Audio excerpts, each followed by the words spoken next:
नमस्कार दोस्तों, एक नई लर्निंग के साथ हाजिर हूं और आज की इस लर्निंग में हम लोग जानने की कोशिश करेंगे एक बिजनेस और बिजनेस के बेसिस पे कंपनी का जो एक्चुअल में प्रॉफिट बुकिंग करता है वो कितनी परसेंट कमा के सेविंग करती है।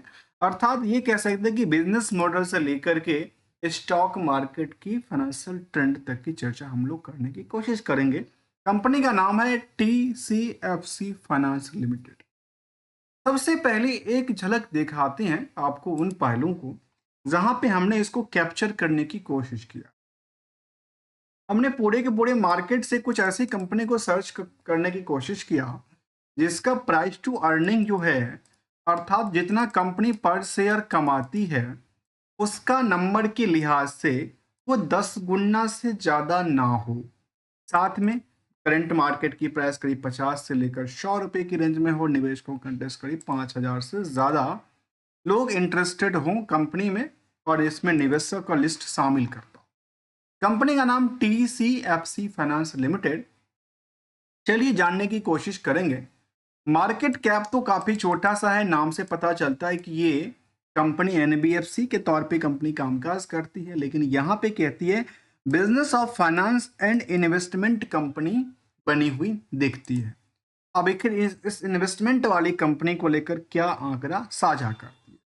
सबसे पहला सवाल देखिए, जो बुक वैल्यू से आप मार्केट की रेंज को देखेंगे तो ये आज भी अंडर वैल्यूड की श्रेणी में आता है। दूसरी तरफ इंट्रिंसिक वैल्यू से भी कंपेयर करेंगे तो अंडर वैल्यूड की श्रेणी में आता है। इंडस्ट्रियल की पीई के मुताबिक जो स्टॉक में तो पूरा रेश रस है ही नहीं, बिल्कुल खाली सा है। अर्निंग पर शेयर के नंबर के अकॉर्डिंगली डिविडेंड जो पेइंग है कंपनी का वो अच्छी खासी रिकॉर्ड पे करती है।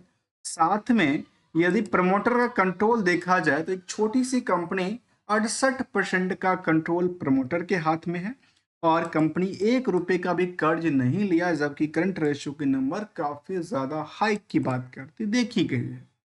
ओवरऑल अपने बिजनेस मॉडल से कंपनी 69% की कमाई को सेव करती है, तो क्यों नहीं इस बिजनेस मॉडल से मार्केट का टेंटेटिवली क्या कहता है जानने की कोशिश करें। सबसे पहला सवाल आता है कि रिजल्ट के प्रोस्पेक्टिव डेटा को देखा जाए और कुछ कंपनियों के जिक्र करूंगा जिसमें कह सकते हैं कि बजाज फाइनेंस हो, जियो फाइनेंस हो, श्री राम फाइनेंस हो, मुथूट फाइनेंस जैसे कंपनी है जिसको हम मार्केट की ट्रेंड को जानेंगे और इनकी फंडामेंटल स्ट्रेटजी को आपस में कंपेयर भी करने की कोशिश। अब आती है ट्रेंड को लेकर जिसका नाम है हमने रखा है फाइनेंशियल ट्रेंड। और ट्रेंड में ईयर ऑन ईयर बेसिस के मुताबिक 2024 में कंपनी का टर्नओवर काफी ज्यादा बढ़ गया था। इसके मुताबिक कंपैरिजन तो 2023 के मुताबिक, जबकि यदि क्वार्टरली डेटाबेस को देखेंगे तो लगातार अप डाउन की सिचुएशन रही। कई बार मार्केट अप पे जाती, कई बार डाउन ट्रेंड में दर्ज करती देखी गई। तो वायो वाई के मुताबिक ही नहीं, केवल वायो वाई नहीं, क्यू और क्यू के बेसिस पे भी मार्केट में एक लंबी गिरावट दर्ज करती देखी गई। इसके अलावा यदि आप कंपनी को पीरियड ऑन पीरियड बेसिस के लिहाज से देखते हैं तो सेल्स में आज भी अप ट्रेंड है, प्रॉफिट आज भी अप ट्रेंड दर्ज करती देखी गई है। स्टॉक प्राइस CGR में ऑन एवरेज करीब 15% तक की रिटर्न क्रिएट करती देखी गई। तो वहीं रिटर्न ऑन इक्विटी भी लगातार अप ट्रेंड की बात को शामिल करती देखी जाए। अब इसको लेकर के क्या क्या सिचुएशंस है उसको समझने की जरूरत है और वो क्या कहता है जरा जानने की कोशिश करें। यदि फंडामेंटली पोजीशन को देखा जाए तो यदि बाकी पेयर्स कंपनी से कंपेयर करते हैं, इसमें फाइनेंस और इन्वेस्टमेंट वाली कंपनी के तौर पे जहाँ पे बजाज फाइनेंस, बजाज फिनसर्व, जियो फाइनेंशियल जैसे कंपनी शामिल है, वहां पे किसके नंबर के हिसाब से यदि हम इस यदि हम पीई के रेशियो के हिसाब से देखते हैं तो सभी कंपनियों से यहाँ जो रेश लगी है वो बिल्कुल ही रेश फ्री है। जबकि बुक वैल्यू से यदि कंपेयर करेंगे तो कैश मार्केट में इसकी रेंज क्या हुई, अंडर वैल्यूड दर्ज करती है, चाहे वो बुक वैल्यू हो चाहे इंट्रिंसिक वैल्यू ही क्यों ना हो। नेक्स्ट पड़ाव आता है क्या इसमें इंटरेस्ट कितना है। इन एफआई का, डीआई का, आम पब्लिक। अब देखिए जहां तक प्रमोटर का सवाल है 68% का है। एफआई डीआई की होल्डिंग में, जो एफआई तो नहीं है लेकिन डीआई की होल्डिंग इस कंपनी में बनी हुई नजर, तो ये इनके लिए एक पॉजिटिव बात को शामिल करती है। जबकि नेट इनकम के बेसिस पे यदि देखते हैं तो कुछ कंपनियों के कंपैरिजन कह सकते हैं कि जियो फाइनेंस कंपनी से भी बेटर कंपनी रिजल्ट अपडेट रखती है। इसका मतलब ये हुआ, जो जियो फाइनेंशियल से भी लास्ट 12 महीने की डेटाबेस के मुताबिक 200 बेसिस पॉइंट से ज्यादा यहां बढ़ोतरी दर्ज करती देखी गई। जबकि अभी तक के रिकॉर्ड में कुछ कंपनी में ज्यादा तो कुछ में कम, तो यहां भी करीब करीब 69% के रिटर्न क्रिएट करती। जबकि कंपनी में बर्डन की बात क्या है और कंपनी में इंटरेस्ट की बात क्या। देखिए कंपनी के पास जो फंड थी, जो चाहे वो रिजर्व का फंड हो, चाहे वो मार्केट से कैपिटल का फंड हो, ये सभी के सभी फंड कहाँ यूटिलाइज करके रखा है। ज्यादातर फंड दूसरे को उन्होंने इन्वेस्टमेंट के तौर पे बिल्कुल ही नहीं रखा। ज्यादातर फंड इनका दर्ज करता है जो अदर एसेट्स के अंदर नंबर आते हैं। कंपनी में ये बात को कह सकते हैं, कंपनी में 1 रुपए का भी कोई भी फिक्स एसेट्स की बात नहीं कहती। ऐसा लगता है कि कंपनी में एक भी लैपटॉप, मोबाइल या कंप्यूटर या टेबल्स नहीं है। जो है शायद या तो वो किराए का है या फिर अपने दूसरे पीएस कंपनी का। इसका अपने इंट्रा कंपनी की बात। अगली सिचुएशन कहती है, इसको लेकर के जब आप देखते हैं तो रिस्क तो बिल्कुल नहीं कहता, क्योंकि इन्वेस्टमेंट कंपनी है। रिटर्न भले ही थोड़ा सा छोटा देता हो, लेकिन निवेशकों का इंटरेस्ट जाहिर करता है। करीब 17,000 के आसपास निवेशक हैं जो पहले भी इतना थे और आज भी इतना ही दर्ज करती देखी गई। जहां डीआई की होल्डिंग में बैंक ऑफ बड़ौदा के पास 3.5% से ज्यादा होल्डिंग इस कंपनी में बना के रखी है। ये इनके लिए अब या तो इनको लोन के बदले कन्वर्ट कर दिया गया इक्विटी शेयर में, या फिर इन्होंने अपनी पोजीशंस बना के रखी। अगली सवाल आता है, क्या पब्लिक होल्डिंग में क्या है। तो एक टीसीएफ जो इनकी फाइनेंस कंपनी की कुछ जो कि वेंकटेश उनके साथ नॉमिनी वाले के पास 5% से ज्यादा होल्डिंग है।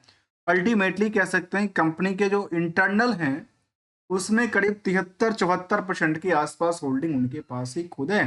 रेस्ट होल्डिंग जो है उसमें डीआई, जिसमें बैंक ऑफ बड़ौदा, और रेस्ट की बात यदि किया जाए तो आम पब्लिक के पास होल्डिंग है।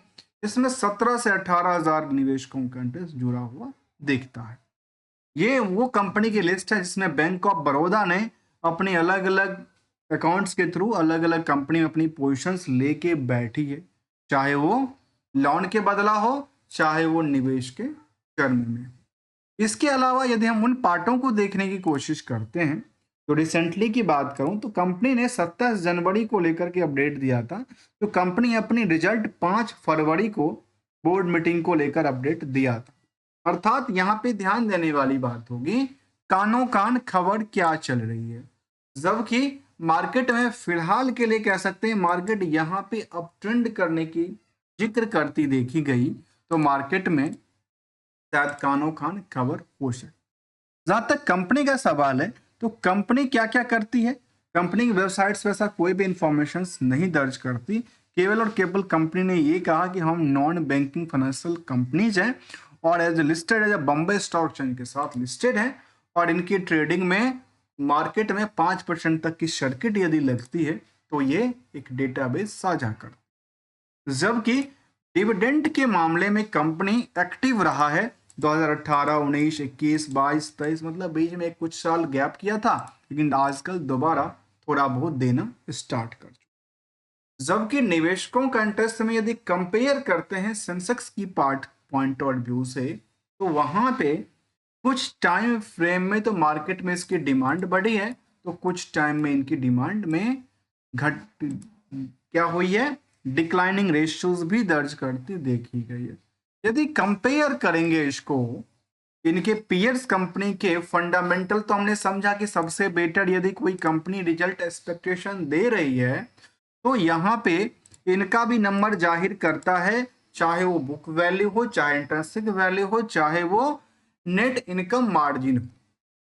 इन तीनों के नंबरों से कंपनी में बुल तो बनना स्वाभाविक सी लगती है।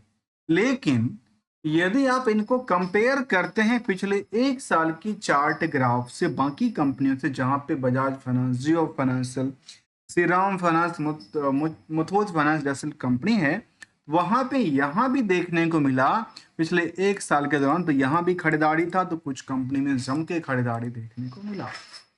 दूसरी तरफ यदि एक महीने से डीएफआई लगातार बिकवाली कर रहे हैं, तो यहां भी बिकवाली का सिलसिला चल रहा है। जैसे जियो फाइनेंशियल, चाहे श्रीराम हो, चाहे वो मुथूट फाइनेंस हो, सभी के सभी कंपनियों में बिकवाली है, तो कुछ कंपनी में खरीदारी भी देखने को मिला है। मुझे ये समझ नहीं आया कि 8 एम्प्लॉयज हैं तो कंपनी में एसेट्स कुछ भी नहीं है, जबकि कंपनी ने डिविडेंड यील्ड, ट्रिपल रेशियोज या एवरेज जो वॉल्यूम था उसको लेकर के गूगल फाइनेंस की हेल्प से हमने समझने की कोशिश किया है। एक सवाल अक्सर आता है और वो सवाल आपके सामने मैं रखने की कोशिश करता हूं। दोस्तों, सवाल ये अक्सर आता है, जो क्या कोई कंपनी किसी स्टॉक को लेकर कोई टारगेट है, कोई एसएल है? दोस्तों बताऊं, हमेशा जो भी मार्केट में इसको लेकर चलते हैं वो हमेशा एक एक्सपेक्टेशन रखते हैं कि इसका टारगेट क्या है। टारगेट हो सकता है नीचे भी हो सकता है, ऊपर भी हो सकता है। अपना एसएल क्या है, क्योंकि ये दोनों अपनी खुद की एक्सपेक्टेशन के ऊपर डिपेंड करते हैं। क्योंकि हमेशा कोई ना कोई अपनी टारगेट को अचीव कर रहा है, तो कोई ना कोई अपने एसएल के साथ मार्केट से निकल रहा है। जो एसएल के साथ निकल रहा है वही टारगेट वाले का प्रॉफिट होता है। समझिएगा बस, जो एसएल के साथ निकल रहा है वही टारगेट वाले का प्रॉफिट है। मार्केट किस रफ्तार से जा रही है, किस ट्रेंड में चल रही है, वो समझने की जरूरत पड़ती है। तो ट्रेंड को अवलोकन बिल्कुल करना चाहिए। मिलेंगे कुछ नई लर्निंग के साथ विदाउट किसी trading. We are not an trader, not an advisers, only as a learner. यदि आपको इस लर्निंग में अच्छा लगा हो तो वीडियो को लाइक, चैनल को सब्सक्राइब करना बिल्कुल नहीं भूलिएगा। Thanks for the joining us.